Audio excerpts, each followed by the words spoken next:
तो आज नोवा agri tech, ये कंपनी बेसिकली एग्री के जो प्रोडक्ट्स होते हैं उसमें माहिर है। अभी ही इनका आईपीओ आया है, फरवरी 24 में इनका आईपीओ आया था और ये काफ़ी ऊपर भी गया था। आईपीओ ग्रे मार्केट जो प्राइस होती है वो काफ़ी ऊपर भी लॉन्च हुई थी। मार्केट प्राइस भी अच्छा है, 550 करोड़ के आसपास की कंपनी है। लेकिन कुछ इश्यू के कारण चार्ट एकदम हाई लोअर हाई मतलब यहाँ नीचे लोअर गया, उसके बाद हाई, फिर लोअर के पैटर्न बना के अभी मार्केट में ये 53 के आसपास है। इसका जो बेसिक जो सपोर्ट है वो 50 के आसपास है। अब और जो हाई है वो जो आईपीओ का टाइम लगाया था वो 77 का हाई है, वो अपने करेक्ट हाई से काफ़ी नीचे चल रहा है। तो और स्मॉल कैप कंपनी है। दूसरा कि नोवा एग्रीटेक जो बेसिकली जो प्रोडक्ट जो एग्री के जो बनाती है उसमें उसका काफ़ी मजबूत पकड़ है। और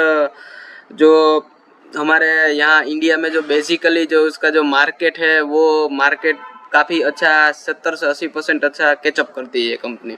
तो ये कंपनी डेट फ्री है, ऐसा कोई कॉस्ट नहीं आने वाले। पिछले 2 4 5 साल की इसकी ग्रोथ देखे तो वो भी काफ़ी बढ़िया है।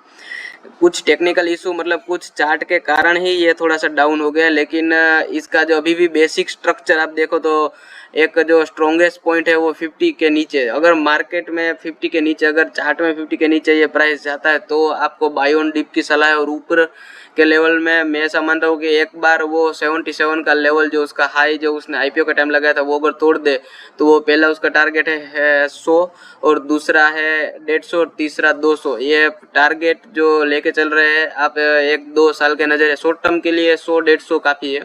शॉर्ट टर्म मतलब ये 4 6 महीने के लिए 100 का टारगेट के लिए, और लंबे समय 1 1 1.5 साल के लिए 150 के आसपास, और लंबे समय आप 3 4 साल के लिए भूल ही जाओ अपने पोर्टफोलियो में रख के तो ये 200 250 तक भी ये शेयर जाने, मतलब ये आने वाले कुछ सालों में मल्टीबैगर होने के लिए तैयार है। चार्ट में वीकनेस है लेकिन इसके फंडामेंटल में कोई वीकनेस नहीं है। मैंने आपको सपोर्ट और लेवल, क्योंकि सपोर्ट एक ही सपोर्ट है जो यहाँ पर काफ़ी बाउंस बैक मिला है। मतलब देखिए ये 1 ये 2 3 मतलब 3 बार यहाँ पे आके बाउंस बैक मिला। अभी भी यहाँ पर नीचे आएगा 50 पे तो मैं ऐसा मान रहा हूँ कि आपको बाय ऑन डिप्स लेने की सलाह है। और उससे नीचे जाएगा तो आपको जहीं पर भी खरीदारी में एवरेज का मौका मिले तो एवरेजिंग का मौका मिल के रख लीजिए अपने पोर्टफोलियो में। ये एक बार 77 का हाई उसने लगा दिया तो उसके बाद वो 77 से 100 और 150 तक आने वाले कुछ सालों में ये आपको मल्टीबैगर साबित होकर दिखाएगा। अभी मैं आपको इसके फंडामेंटल में लेके चलता हूँ। देखिए यहाँ पर 400 करोड़ के मैंने बोला था, 500 करोड़ के आसपास की कंपनी है। हाई और लो आपके सामने। ROCE देखिए 30% है, ROE भी 30% है, फेस वैल्यू भी 2% है, डेप्ट इक्विटी थोड़ी सी ज़्यादा है। मतलब ये डेप्ट इक्विटी लेस देन, मेरा मानना है कि 0.5 से ऊपर होती है तो थोड़ा सा हमें डरना चाहिए कि ये ऐसी क्यों है। ओके, प्रोमोटर होल्डिंग भी बहुत बढ़िया, 60% के आसपास प्रोमोटर होल्डिंग, और 200 EMA के नीचे मार्केट में अभी ये वैल्यू के नाम पे शेयर चल रहा है। क्योंकि मार्केट में आप देख सकते हो यहाँ पर 200 EMA के ऊपर कोई शेयर होता है तो वो बुलिश होता है, यहाँ इसमें नीचे होता है तो ये थोड़ा सा बेरिश होता है। इसको ऊपर आने के लिए पहले तो इसको यहाँ पर डेप्ट खत्म करना पड़ेगा, क्योंकि ये डेप्ट एक से ज़्यादा, मैं तो बोल रहा हूँ 0.5 से ज़्यादा नहीं होना चाहिए। 0.4 0.3 होता है ત્યાં काम है, यहाँ पर एक से आप देख सकते हो ये एक से ज़्यादा है तो ये थोड़ी सी निशानी कमजोर की है। ओके, अब यहाँ पर इसके अलावा बाकी सारी कंपनी देख लेते हैं। बाकी सारी कंपनियों में नेट प्रॉफिट देखिए 9 करोड़ के आसपास के।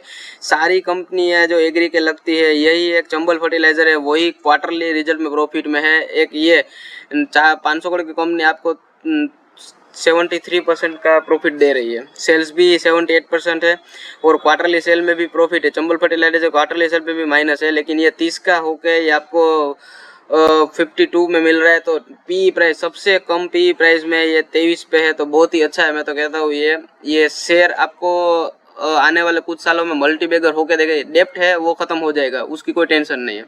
ओके, आप देख सकते हैं यहाँ पर जो क्वार्टरली रिजल्ट है वो दिन प्रतिदिन मतलब क्वार्टरली बढ़ता ही जा रहा है। 2022 से लेकर 2023 दिसंबर 1 ईयर में 10% से 15% भी हो गया।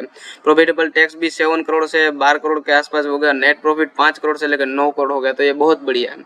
और प्रॉफिट एंड लॉस देखिए यहाँ पर ऑपरेटिंग प्रॉफिट यहाँ पर 39 करोड़ के आसपास है और नेट प्रॉफिट है 20 करोड़ के आसपास। कंपाउंडेड ग्रोथ देख सकते हैं आप, कंपाउंडेड सेल्स ग्रोथ है वो जो 5 साल 3 साल में 15-13% है, वो बहुत बढ़िया।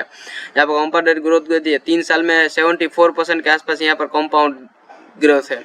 रिटर्न ऑन इक्विटी आप देख सकते हो, रिटर्न 5 साल के लिए 28 और 3 साल के 34 है, तो ये भी बहुत ही बढ़िया है।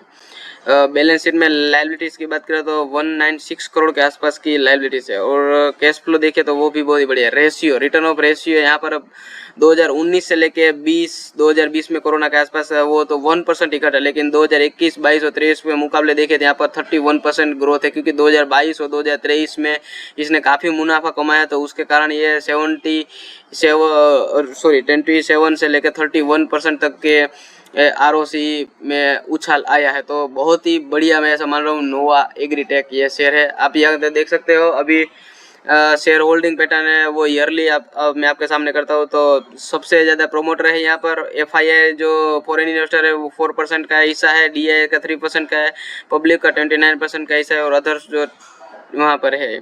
मैंने आपको बताया ये शेयर में एक ही मुझे लो कैटेगरी देख रहे हैं। एक तो इसका डेप्ट इक्विटी है, जो डेप्ट इक्विटी सुधर जाए, थोड़ी सी डेप्ट, कुछ भी न्यूज़ आ जाए डेप्ट इक्विटी की, तो डेप्ट भी कट जाएगा उसका, और शेयर जो 200 EMA के नीचे है वो भी ऊपर चला जाएगा। बैलेंस शीट भी काफ़ी दूसरे शेयरों से ज़्यादा अच्छी है, तो मेरी इसे लेने की सलाह है। लॉन्ग टर्म के लिए मैं आपको 200, 250, 300 तक के टारगेट दे रहा हूँ। शॉर्ट टर्म के लिए मैं आपको 100 से 150 तक के टारगेट दे रहा हूँ। ओके गाइस, तो मिलते हैं नेक्स्ट वीडियो में।